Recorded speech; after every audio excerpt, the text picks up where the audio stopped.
अस्सलाम वालेकुम। तो ये कंटिन्यू वीडियो है डज गॉड एग्जिस्ट की, जो रिबटल राउंड सेकंड है। तो चलिए बिना वक्त ज़ाया करते हुए और देखते हैं क्या क्या बात होती है इनके दोनों के बीच में और किस तरीके से डिबेट होती है। तो चलिए वीडियो को स्टार्ट करते हैं अल्लाह के नाम से। अल्लाह अकबर। एक तो मुझे ये बात बहुत अच्छी लग रही है कि दोनों ही विद्वान समय को मानते हैं और बहुत समय से अपनी दलीलें और बाज़ दफ़ा समय से पहले अपनी तकरीरें पूरी करके अपनी अपनी कुर्सी पर बैठ रहे हैं। ये इस आर्ग्यूमेंट का राउंड 2 पूरा हुआ। अब रिबटल का राउंड 2 है और उसके बाद क्रॉस एग्जामिनेशन होगा। नहीं, आपका आर्ग्यूमेंट हो गया सर। हमारे यहाँ स्कूल के सिलेबस में पंच परमेश्वर कहानी पढ़ाई जाती है प्रेमचंद जी की लिखी हुई। आप निश्चिंत रहिए, आपकी कोई राउंड में मिस नहीं होने दूंगा। रिबटल का राउंड 2 मुफ्ती शमाइल नदवी साहब। Rebuttal round 2। असल में जो हकीकी प्रॉब्लम है, असल प्रॉब्लम है वो ये है कि जावेद साहब के पास कॉन्सेप्ट ऑफ गॉड क्लियर नहीं है। इन्होंने कहा कि कायनात से पहले खुदा तो था, तब भी तो टाइम होगा। ये टाइम कायनात का हिस्सा है। हम खुदा, उस खुदा को मानते हैं नेसेसरी बीइंग का टाइमलेस होना जरूरी है, क्योंकि वो टाइम का क्रिएटर है। जब उसने टाइम को क्रिएट किया तो वो खुद टाइम पे कैसे होगा? उसने जब स्पेस को क्रिएट किया तो खुद स्पेस पे कैसे होगा? अगर वो टाइम एंड स्पेस को पहले से ही उसका पाबंद है तो फिर किस चीज को उसने क्रिएट किया? लिहाजा ये सवाल गलत है कि खुदा था तो टाइम होगा। बिल्कुल नहीं, टाइम के पाबंद हम है, खुदा नहीं है। हम फिजिकल वर्ल्ड से ताल्लुक रखते हैं, वो मेटाफिजिकल रियलिटी है। दूसरी चीज इन्होंने मिसाल दी कि चाय की केतली हवा में घूम रही होगी, और पता नहीं शायद वो बर्टन रसल का उन्होंने हवाला दिया। बहरहाल यही प्रॉब्लम है। प्रॉब्लम यही है कि हम चीज़ों के दरमियान डिफ्रेंशिएट नहीं कर पाते। ये जो आपने मिसाल दी ये इमेजिनेशन है, और मैं जो साबित कर रहा हूँ वो लॉजिकल नेसेसिटी है। आप इमेजिन करने आए तो कुछ भी करें, जुपिटर में पिंक एलिफेंट होगा, यूनिकॉर्न होगा, करें। उससे कायनात पे क्या फर्क पड़ता है? उससे आप लॉजिकल नेसेसिटी साबित नहीं कर सकते। मैं तो उस प्राइम कॉज की बात कर रहा हूं, उस नेसेसरी बीइंग की बात कर रहा हूं जिसके बगैर इस कायनात का एग्जिस्टेंस मुमकिन नहीं है। दूसरी चीज, मजहब को साइंस चैलेंज करती है वगैरह वगैरह, ये हमारा टॉपिक ही नहीं है। मैं इस पर बात करूंगा तो फिर मेरा वक्त चला जाएगा। मजहब के ऊपर चूंकि हमारी डिस्कशन नहीं है, साइंस को मजहब और बिलखुसूस मैं और हमारा वर्ल्ड व्यू कम अज़ कम साइंस को पीछे नहीं करता है, साइंटिज्म की मजम्मत करता है। इसकी वजाहत मैंने पहले कर दी। दूसरी चीज़ इन्होंने कहा वर्ल्ड का नक्शा लीजिए, वर्ल्ड मैप लीजिए, तो अलग अलग जगह की। हजरत, मैंने ये होमवर्क किया था और मैंने मिडिल ईस्ट का एक नक्शा लिया और यूरोप का एक नक्शा लिया। ये मजहबी इलाका और ये लिबरल और एथीस्ट इलाका। मुझे पता चला कि सबसे ज्यादा रेप केसेस जो हैं वहां पर है।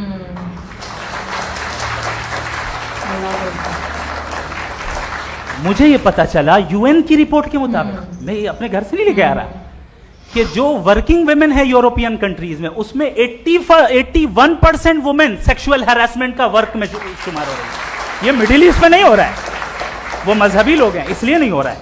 दूसरी चीज, आपने ये कहा कि मजहबी आदमी का अच्छा होना हमारे अच्छे होने से बहुत मुश्किल है, बहुत मुश्किल है। तो इसका मतलब यह है कि गॉड के अलावा आपके पास अच्छे और बुरे का कोई स्टैंडर्ड है। मैं चाहूंगा कि कन्वर्सेशनल स्टाइल वाली डिस्कशन और सेगमेंट पे इसी पे बात कर लेते हैं। Thank you very much.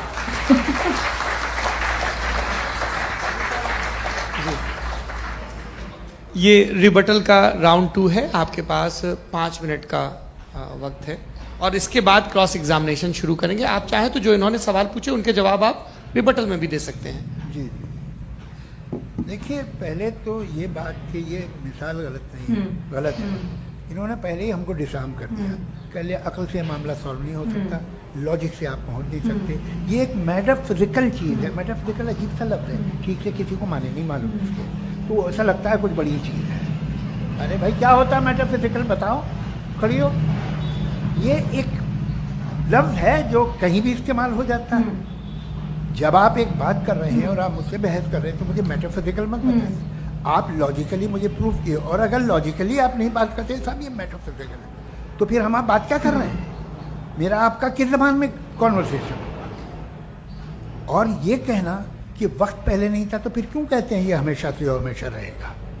हमेशा वक्त है। तो आप कैसे कहते हैं वो हमेशा से है और हमेशा रहेगा?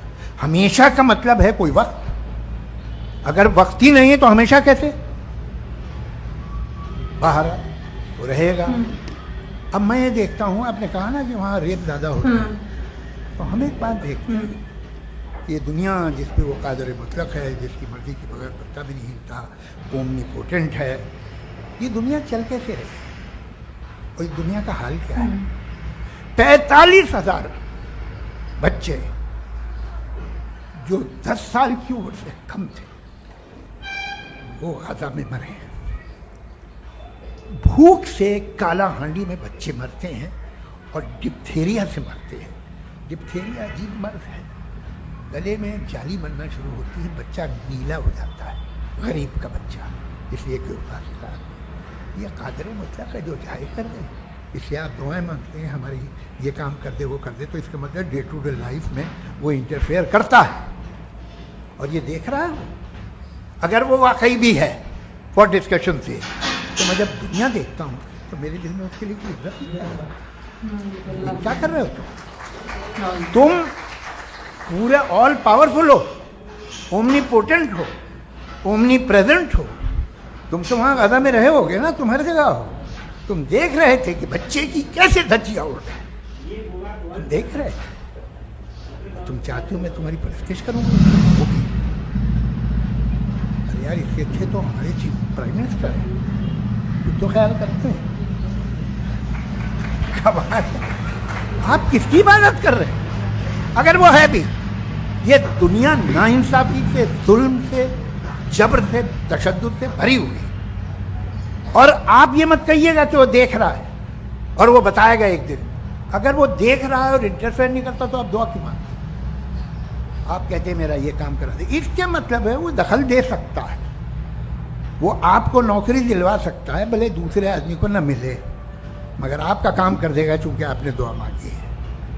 तो जब वो आपको नौकरी दिला सकता है, लड़की की शादी कर सकता है, बेटे को ग्रीन कार्ड दिलवा सकता है, तो कम से कम ये जो मर रहे हैं बच्चे, इनको रोक दे, कुछ तो कर। मुझे तो दुनिया में इस दुनिया का कोई मालिक है, इसका ओमनीपोटेंट कोई रूलर है और ये दुनिया ऐसी चल रही है। मैं तो चाहूँगा कि भाई ना हो, अगर हो तो बड़ी शर्मिंदगी की बात है। शुक्रिया।